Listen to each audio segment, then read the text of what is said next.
Yang kami hormati Kasatgas Ditkorsub Wilayah 3 KPK, Pak Uding, bersama tim KPK, kemudian tim verifikator Kemendagri yang hadir langsung Bu Siti Khadijah, namanya bagus banget ya, istri Nabi, panggilannya Acil, anak buahnya Pak Safrijal, ada Pak Victor ya, Pak Victor dari online. Bu Acil ini pakai sasirangan tamu khusus itu kan.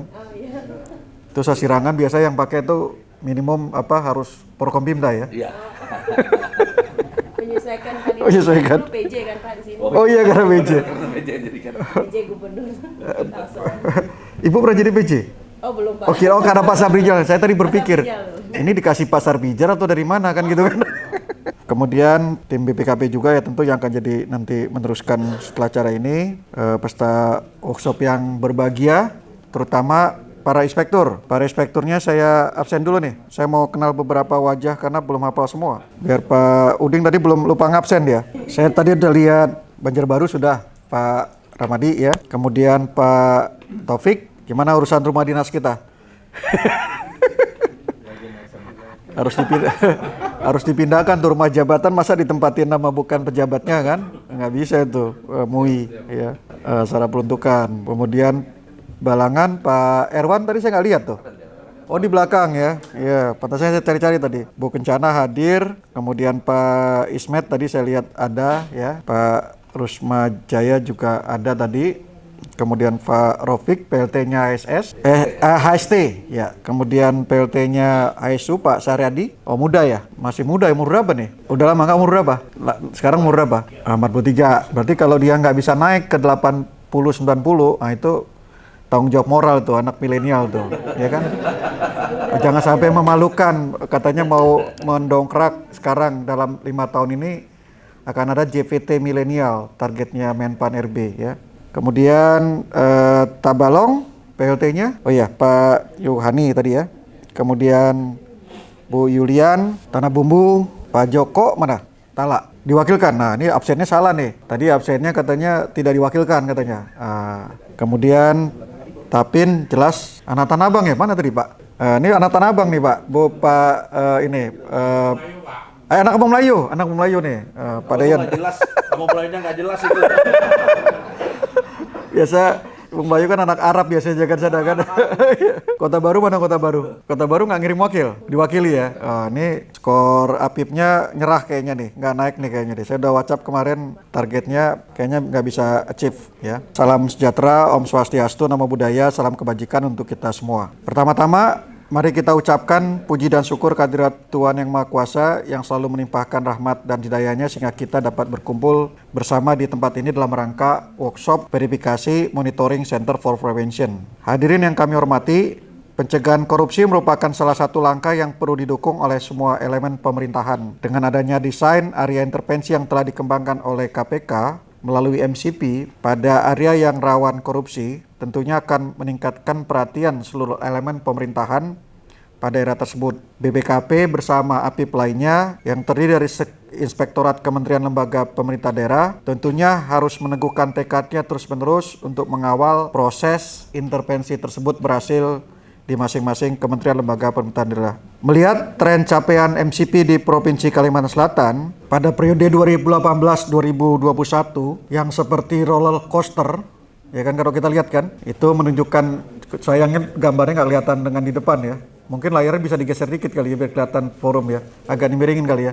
Jadi tadi saya bicara tentang ada namanya pelajaran audit, komunikasi audit ya. Jadi kita penting memastikan komunikasi audit itu berjalan dengan bagus. Jadi standar anggota tim kalau PEVA harus lewat komunikasi audit itu. Jadi komunikasi harus menyiapkan pertama sekali infrastrukturnya yang pas ya. Nah kembali ke tadi, kalau kita lihat tren ini seperti roller coaster, walaupun trennya sebenarnya meningkat ya. Jadi ada naik turun, bergejolak tetapi naik turun. Tapi kalau kita lihat gejolaknya sama dengan sebenarnya secara nasional. Artinya bisa jadi karena perubahan pengukuran, metode pengukuran. Jadi bukan karena gejolak di Kalimantan Selatan ya.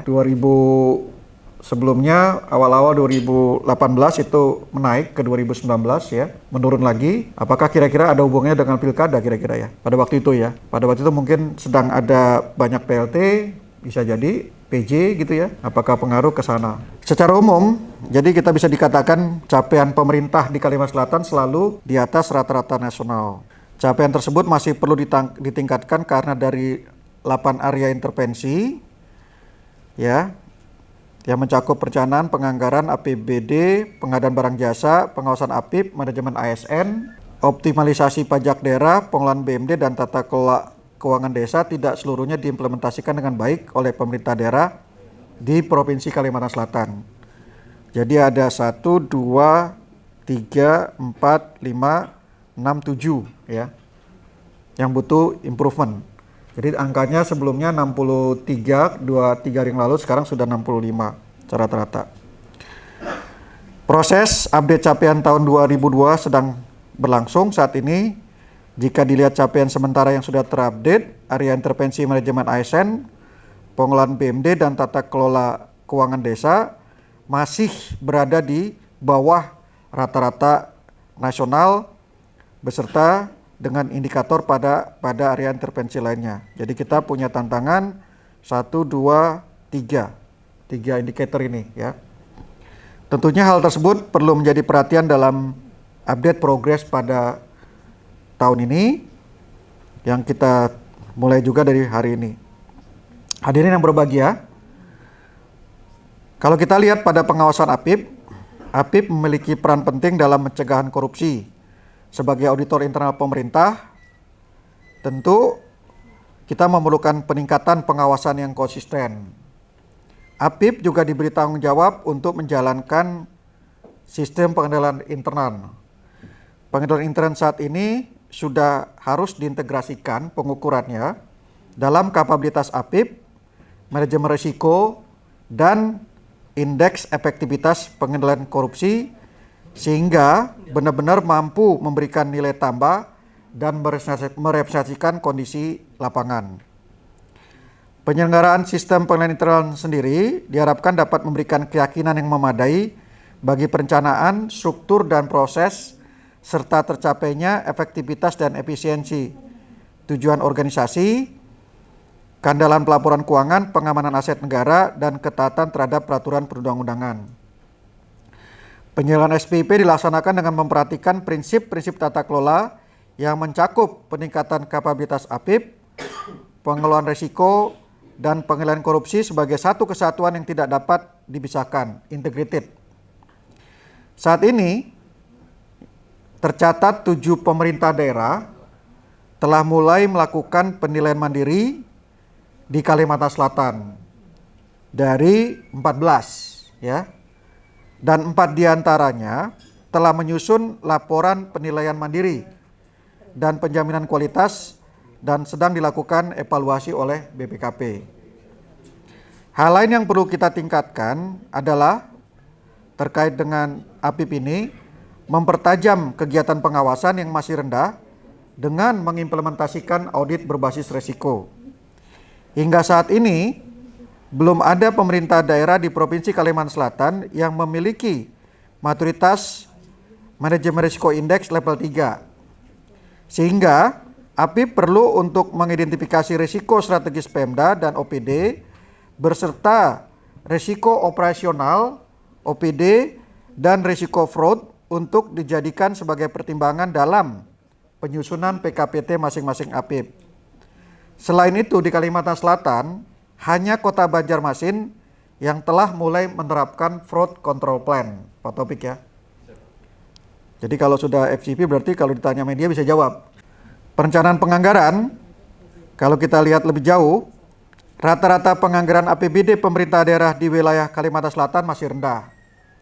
Selain itu, analisis standar biaya dan standar satuan harga, baik dalam proses penetapan, implementasi, dan tindak lanjut hasil pengawasan masih rendah, sehingga capaiannya di bawah capaian nasional. Pengawasan BPKP juga menyimpulkan terdapat potensi peningkatan efektivitas dan efisiensi perencanaan penganggaran senilai 290 miliar. Selain itu, masih terdapat 2 pemerintah daerah, yaitu Kabupaten Balangan dan Kabupaten Tapin, yang belanja urusan pendidikannya belum mencapai mandatory spending 20%. Duitnya banyak, Balangan, ya, tapi tidak bisa mengalokasikan 20% untuk pendidikan. Ini perlu didalami oleh inspekturnya, Pak Inspektur ya. Nah, kalau tapi memang nggak ada duitnya ya. Tapi memang nggak ada duitnya bagaimana 20%? Karena mungkin dipakai untuk alokasi lainnya. Lebih lanjut, terdapat 11 pemerintah daerah yang melebihi rasio ambang batas belanja pegawai sebesar 30%, yaitu ternyata Pak Dayan, Provinsi Kalimantan Selatan. Jadi belanja pegawainya di atas 30%, ya kan? Banyak mengkaryakan pegawai. Kabupaten Hulu Sungai Selatan, Kabupaten Barito Kuala, Kota Banjarbaru, Kabupaten Tanah Laut, Kabupaten Hulu Sungai Tengah, Kota Banjarmasin, Kabupaten Kota Baru, Tabalong, Hulu Sungai Utara, Tapin, Tanah Bumbu, Balangan, ya. Berarti hanya 3 pemerintah daerah yang bisa memenuhi 30% tadi, ya. Nah, sekarang kita lihat pada pengadaan barang dan jasa. Pelaksanaan tupoksi serta pengendalian dan pengawasan di PBJ masih rendah dan di bawah capaian nasional karena advokasi, evaluasi, dan tindak lanjut terkait PBJ masih rendah. Program P3DN di Kalimantan Selatan juga perlu menjadi perhatian. Rata-rata PDN yang telah tervalidasi pada Siswas P3DN baru mencapai 64%. Dari sisi alokasi, masih terdapat 4 Pemda yang belum mengalokasikan 40% nilai anggaran belanja barang untuk menggunakan produk usaha mikro, usaha kecil dan koperasi dari hasil produksi dalam negeri. Sementara realisasinya juga masih belum mencapai 40% untuk seluruh pemerintah daerah di Kalimantan Selatan. Kita perlu melakukan percepatan agar capaian realisasi tersebut segera mencapai 40% sesuai dengan Instruksi Presiden nomor 2 tahun 2022. Sektor perizinan itu masih belum didukung oleh regulasi daerah mengenai tata ruang dan tata kelola perizinan daerah. Per semester 1 tahun 2022, baru 2 pemerintah daerah, yaitu Kabupaten Banjar dan Kota Banjarmasin, yang melakukan penyesuaian terkait tata kelola perizinan. Lebih lanjut, baru 3 pemerintah daerah, yaitu Banjar, Tabalong, dan Tanah Laut, yang terkait dengan kebijakan tata ruang telah sesuai dengan Peraturan Pemerintah Nomor 6 Tahun 2021. Perkembangan penyelenggaraan perizinan selama tahun 2019 sampai dengan 2021 juga mengalami penurunan sebenarnya. Jadi layanannya sudah tidak terlalu banyak. Dari penerbitan izin tahun 2018 sebanyak 31 ribuan menjadi hanya sekitar 20 ribuan pada tahun 2021. Dari sisi pengawasan, kita melihat belum dilakukan pemantauan atas kepatuhan penyampaian berkala laporan dari pengusaha dan belum ada implementasi sanksi atas pelanggaran standar pelaksanaan kegiatan usaha. Sekarang kita lihat manajemen ASN. Area intervensi manajemen ASN di Kalsel saat ini berada di bawah rata-rata nasional.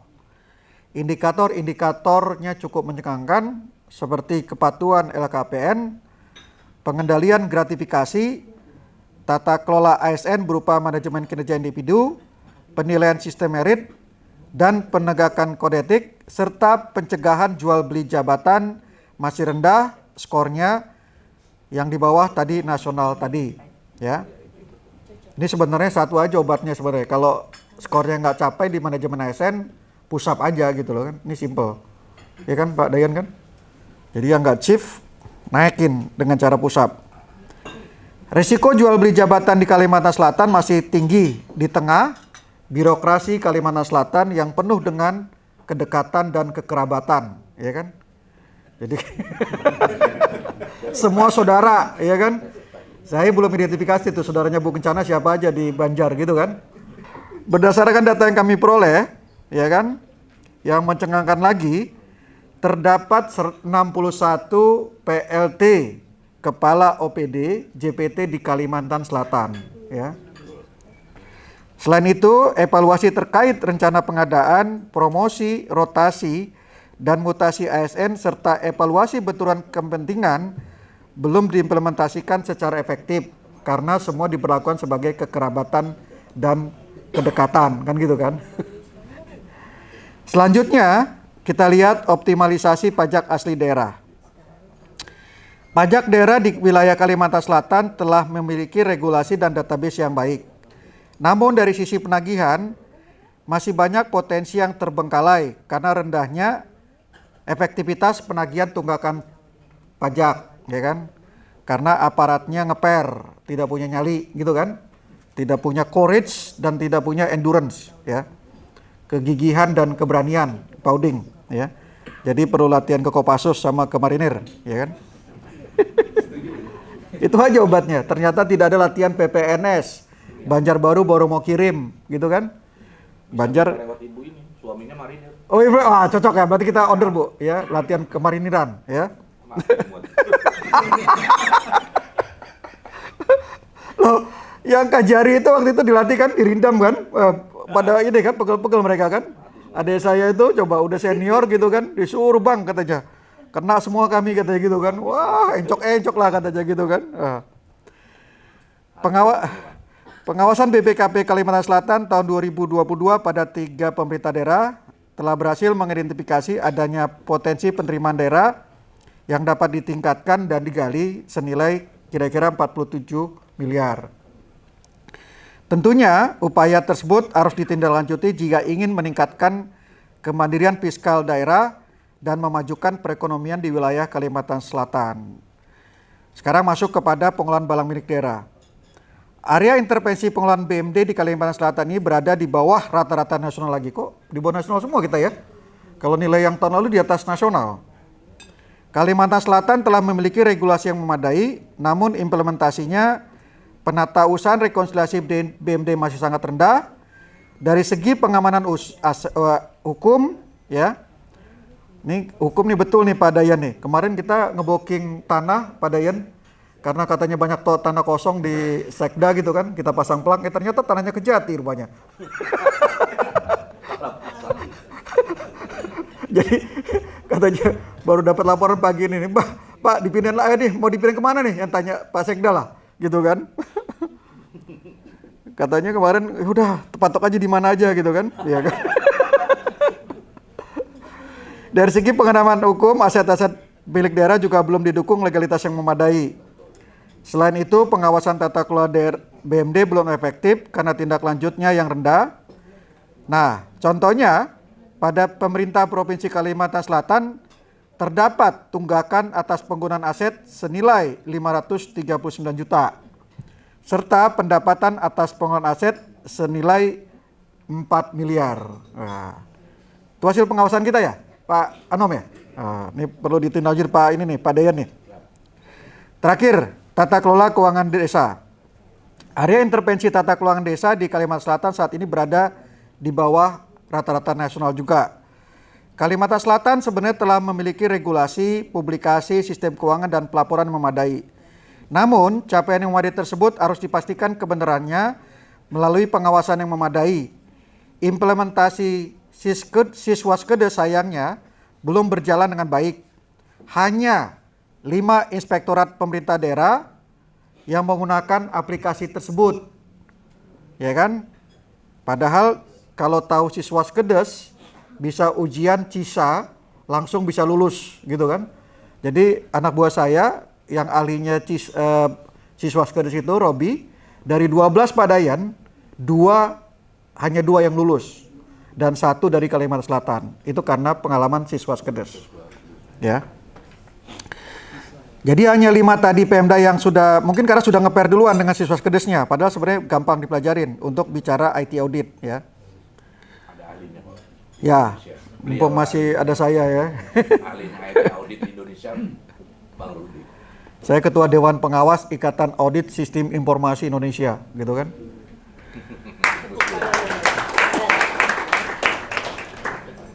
Jadi hanya 5 yang sudah menggunakan, 5 tersebut yaitu inspektoratnya Tanah Laut. Mana Tanah Laut? Masih dipakai nggak Pak? Jangan-jangan cuma dipasang doang sekali. Nah, kemudian Barito Kuala, saya lihat Irbannya sangat menguasai gitu ya. Kabupaten Tapin, baru mulai nih, Kabupaten Tapin, mana Pak Inspektur? Saya belum ngecek udah dipakai apa enggak gitu. Baru jalan aja dia. Kemudian Kabupaten Hulu Sungai Selatan ya Pak Jaya ya. Kemudian Tabalong ya, Tabalong mudah-mudahan bisa kita tes itu ya. Selain itu, pengawasan juga perlu ditingkatkan pada pengelola aset desa karena masih tidak tertib dalam pengelolaannya. Hasil pengawasan BPKP atas tata kelola dan akuntansi keuangan desa menyimpulkan bahwa perencanaan dan pengelolaan keuangan desa belum tertib sehingga dijumpai penyimpangan dan berisiko akan terjadi lagi masalah pada masa datang. Atas hal tersebut, kiranya Inspektur di wilayah Kalimantan Selatan dapat meningkatkan pengawasannya dan memantau pelaksanaan tindak lanjut atas rekomendasi hasil pengawasan agar kita dapat meminimalkan keterjadian tipikor di Kalimantan Selatan khususnya dana desa. Terkait hal tersebut, dalam kesempatan ini kami menyampaikan bahwa kami BPKP siap bersinergi dalam melakukan pengawasan untuk meminimalkan kejadian korupsi melalui bimbingan dan konsultasi atau pembinaan lain yang diperlukan. Demikian yang dapat kami sampaikan. Semoga Tuhan Yang Maha Kuasa meridhoi usaha kita semua dan selalu memberikan jalan yang terbaik bagi kita. Terima kasih, mohon maaf kalau ada yang salah. Wabillahi taufiq wal hidayah. Wassalamualaikum warahmatullahi wabarakatuh.